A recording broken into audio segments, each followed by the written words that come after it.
কি পরিমাণ বৃষ্টি একটা শুরু হয়েছে, বাসা থেকে বের হওয়া যাচ্ছে না, কি অবস্থা। তো যাই হোক, প্রতিদিন আমাদের টুকটাক কাজ তো করতেই হবে, গৃহস্থালির কাজ তো বন্ধ থাকে না। আসসালামু আলাইকুম, ওয়েলকাম করছি আরও একটি ব্লগ ভিডিওতে।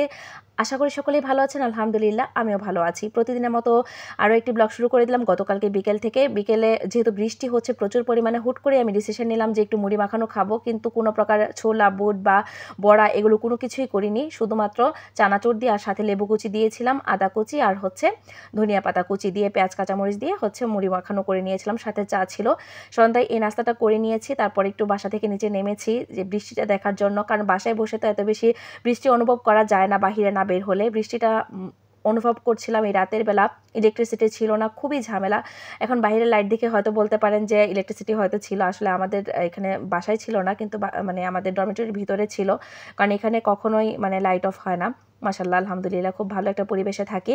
তো সব মিলিয়ে দেখা গিয়েছে কি যে বৃষ্টি অনুভব করাটা আমার অনেক বেশি ভালো লাগে। বৃষ্টিতে ভিজতেও ইচ্ছে করেছিল, কিন্তু যেহেতু ঠান্ডার প্রবলেম এখনও সারেনি, সেই জন্য কিন্তু বৃষ্টিতে ভিজিনি।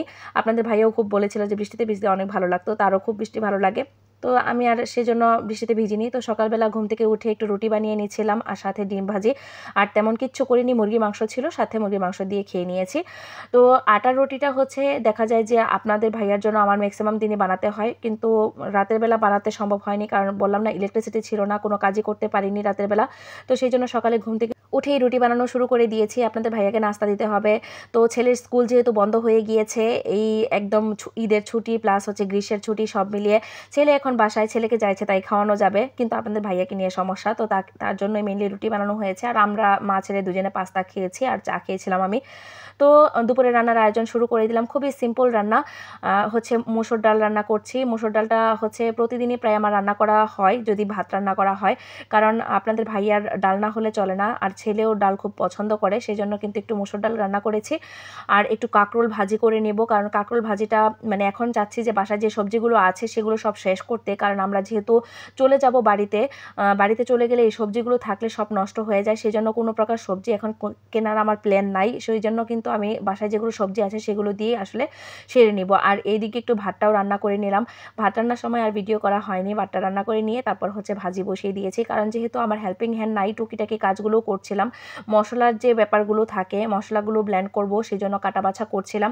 তো সেগুলো ইনশাল্লাহ আপনাদের সাথে পরবর্তীতে শেয়ার করব, যে মানে ঈদের জন্য আমি কিভাবে মশলা টশলা সব একবারে রেডি করে দিয়ে তারপরে বাসায় চলে যাই, কারণ পরবর্তীতে এসে যেন আমার হ্যাসেল পোহাতে না হয়। এদিকে একটু কাঁকরোল ভাজিও করে নিলাম, খুবই সিম্পল।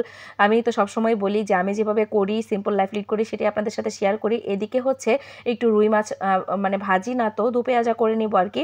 মাছটা অনেক বড় ছিল, বড় বড় করে পিস করে কেটে এনেছিলাম। তো আমাদের বাসায় এত বড় বড় পিস খাওয়ার মতো কেউ নাই, তো সেই জন্য ছোটো ছোটো করে নিয়েছি। দরকার পড়লে 2 পিস খাবে, তারপরে এত বড় পিস রাখিনি, কারণ আপনাদের ভাইও মাছ খুব একটা পছন্দ করে না। এটা রুই মাছ ছিল। তো মাছটাকে প্রথমে লবণ হলুদ দিয়ে মাখিয়ে তারপর একটু ভেজে নিচ্ছি, মুচমুচে করে ভেজে নিতে হবে, কারণ আমরা যেহেতু ভাজা মাছটাই বেশি পছন্দ করি, সেজন্য কিন্তু মাছটা ভেজে রান্না করি। আবার আমাদের গ্রামের বাড়িতে কিন্তু মাছ ভেজে রান্না করা হয় না, মাছটা কষিয়ে রান্না করা হয়।